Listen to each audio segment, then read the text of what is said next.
and shoulders, a call to twisting tongues and rosy cheeks and cherry lips. A call to Casanova, tell us your stories, lots of stories, all your tales. Well, we were just two nuns and a We want to hear the stories of all your conquests, of all your combat, of all your lovers and your happiness.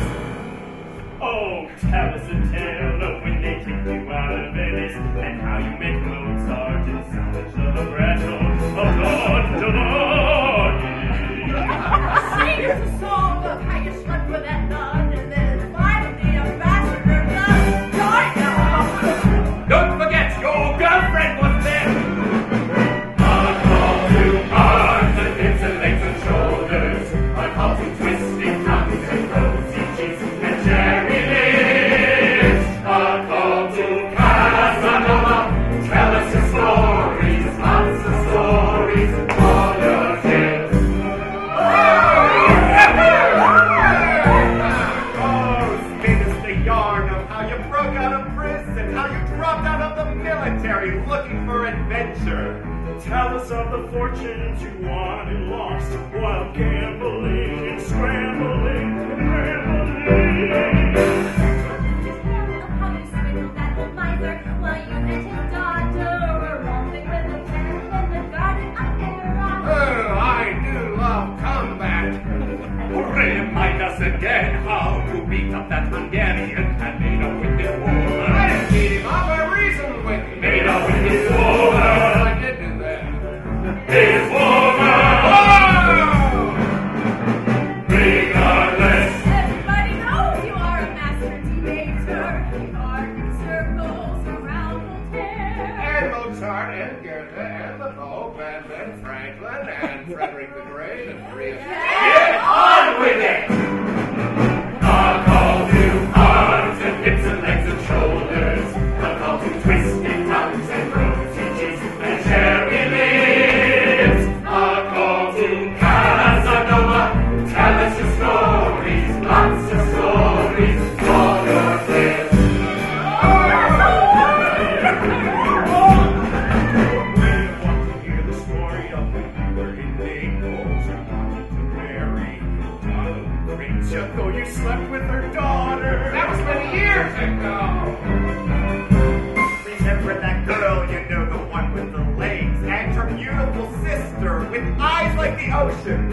And don't forget Bettina, she made you a man with her delicious hands and her delightful emotions.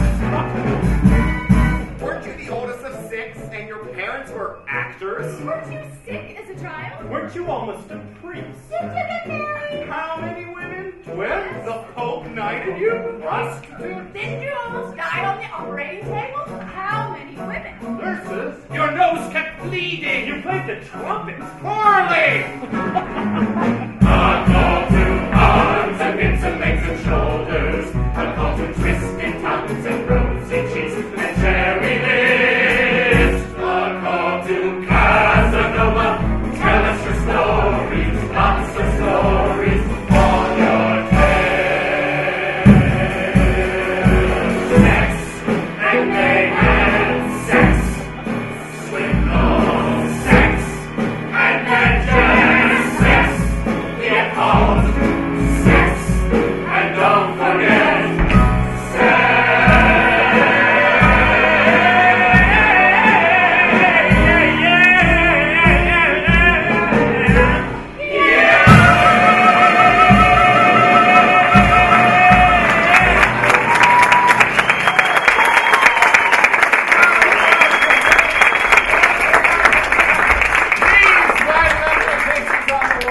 These are my stories for 73 years.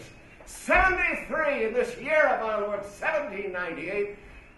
I have floated blithely down the stream of life, never caring where it was taking me. I've always taken such delight in losing the right path.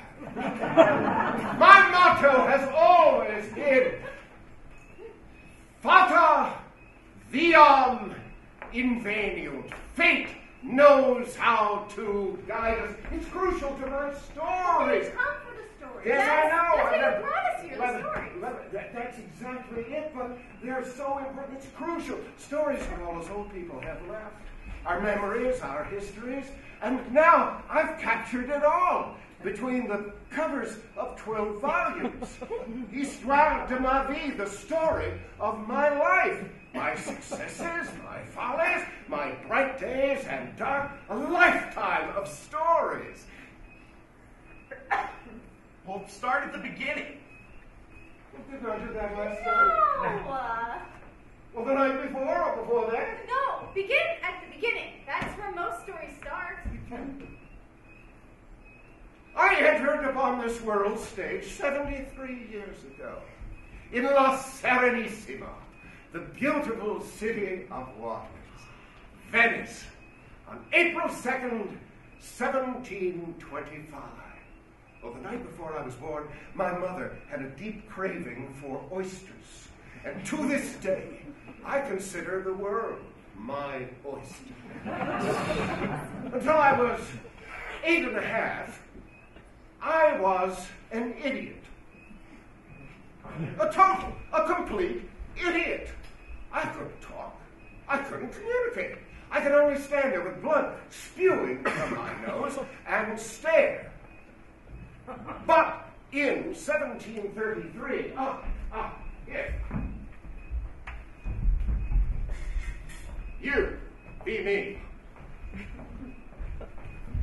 Every man, no matter how old he gets, always thinks of himself as being somewhere between 18 and 35. So you be me. My God, what a handsome devil.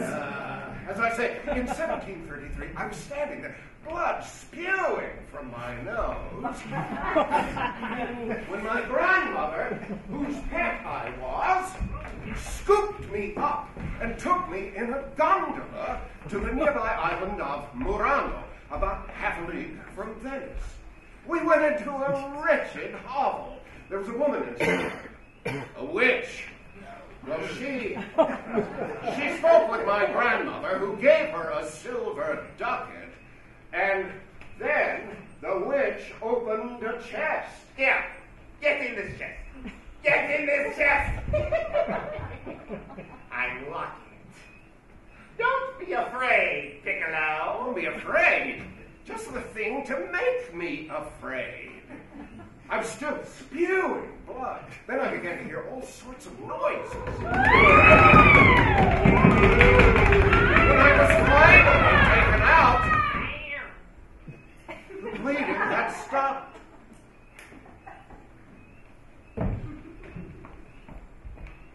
Here, Cucholo. Pardon me. First, we capture smoke from burning herbs. Then we wrap you in the smoke with this sheet. Now, some secret incantations. You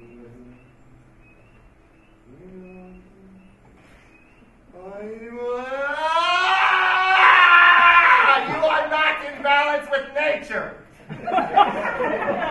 You feel a great excitement inside you, which causes the blood to rush to your nose and explode. But from now on, your blood will rush elsewhere, and you will feel only explosions of pleasure. Your nose bleeding will leave you gradually, but only if you tell no one what I did to cure you. If you dare breathe a word of my mysteries to anyone, you will lose all your blood and die. Now, something very exciting is going to happen to you, Piccolo. Very exciting indeed. Tonight, a beautiful lady will come to visit you. She will shower you with what you think are drops of blood. But it won't be blood. It'll be rose petals. Rose petals. Symbols of love and passion. conjugal luck. Cleopatra once received her beloved Mark Antony in a room knee-deep with rose petals. All of your future happiness depends on this beautiful lady, but only if you have the strength of mind to tell no one what I did to cure you.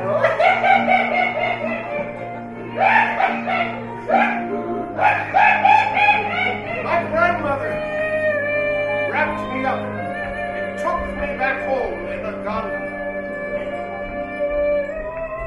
She put me to bed. I fell to sleep immediately. After several hours, I woke and saw, or fancied I saw,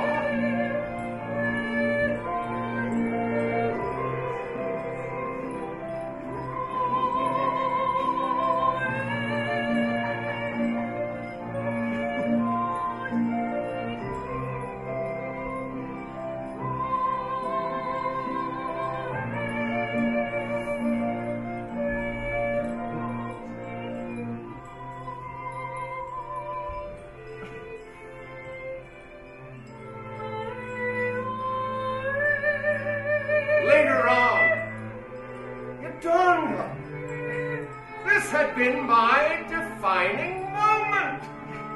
I had been born for women. I love women. And I've always done everything in my power to make women love me. Don't you simply love the way they smell? And the woman I'm in love with always smells so sweet. And the more she sweats, the sweeter she smells. Isn't that depraved? My grandmother came in the next morning to dress me. Silenzio! If you tell anyone what happened to you during the night, you will die. My parents, both actors, God knows them, didn't think I'd live very long.